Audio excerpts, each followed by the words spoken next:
Today I'm going to tell you about the phonetic alphabets or the pilot's ABCD. I'm going to tell you what these alphabets are, why were they needed in the first place, and then we'll look at these alphabets. So if you're ready, fasten those seatbelts because we are ready for takeoff.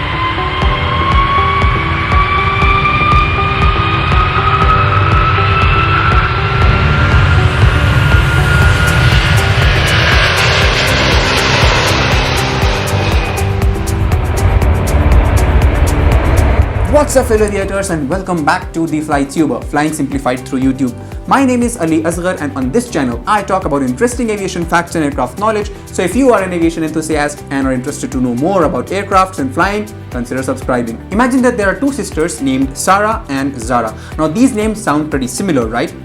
Imagine that their mother is working in the kitchen and she needs some help with the chores or with washing dishes, for example, and she calls out for help to one of the sisters. Now across the hall inside the room, the sisters are actually confused as to whom did the mother actually call out. Now this unclarity can cause a little bit of situation of confusion here, and similar things might happen in aviation as well.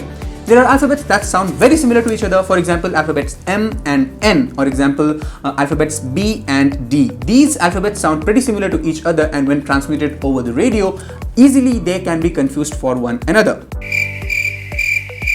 Another thing to note here is that in aviation we use radios to transmit messages, and these radios work with radio waves. These radio waves travel for thousands of miles for the transmission to happen, because of which they are exposed to a lot of disturbances, interferences, etc., and hence they result in a noise known as static hiss. This sounds something like this.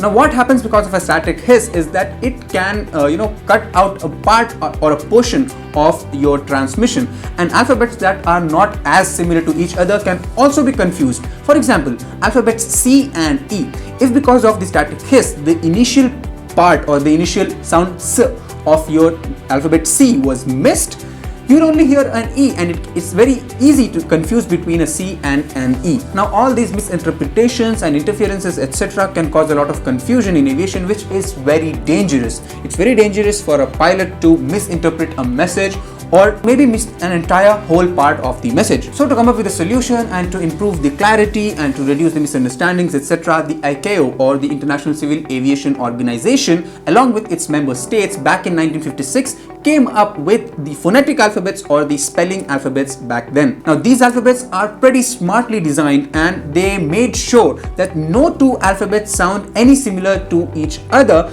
and even if you were to pick only half, be the first half or the second half of a particular alphabet, you still will be able to understand that which alphabet was being transmitted. So now we know what was the need of these clear phonetic alphabets in the first place. So let's look at these alphabets and how do we pronounce them. But before we get to it, if you are getting value out of this video and if you're getting information and you like the video, hit the thumbs up button and do subscribe to the channel down here if you haven't done already. So here are the phonetic alphabets that we use in aviation: Alpha, Bravo, Charlie, Delta, Echo, Foxtrot, Golf, Hotel, India, Juliet, Kilo, Lima, Mike, November, Oscar, Papa, Quebec, Romeo, Sierra, Tango, Uniform, Victor, Whiskey, X-ray, Yankee, and the last one, Zulu. Now if you play these alphabets again, you might notice that no two words sound any similar to any other word, and that's the benefit of these phonetic alphabets. Plus, any particular word you pick from these words, for example, let's say golf, even if you were to pick the first half, that is gol, you still will be able to know that the ATC wants to transmit the letter G. Or another example, even if you were to pick up Omeo, you know that the ATC wanted to transmit the letter Romeo as in R. The best way to get good at pronouncing these alphabets is to spell out the words written on the hoardings on roads while you travel, or you can also spell out the number plates of passing by vehicles. Just for the example and exercise, let me spell out my name to you in phonetic alphabets. My name is Ali Asghar. I'll also put it somewhere here. My name is Ali Asghar, and it will be spelled out as Alpha, Lima, India, that is Ali, and then Alpha, Sierra, Golf, Hotel, Alpha, and Romeo. So this is how my name is transmitted in phonetic alphabets. Now, apart from the alphabets themselves, we also have some specific way in which we have to spell out the numbers. For example, the number 9 is spelled out as Niner, and the number 1000 is spelled out as 1000, just to have clarity and not to be mistaken with any other number. Plus, on top of this, always and always we have to transmit the numbers separately and individually. So for example, if you were traveling on a flight number FlyTuber 1395, so the pilots and the controllers as well, they will always transmit the flight number as 1395. Question of the day. Today I have two interesting questions for you. First is, spell out your name in the comment section below according to the phonetic alphabets.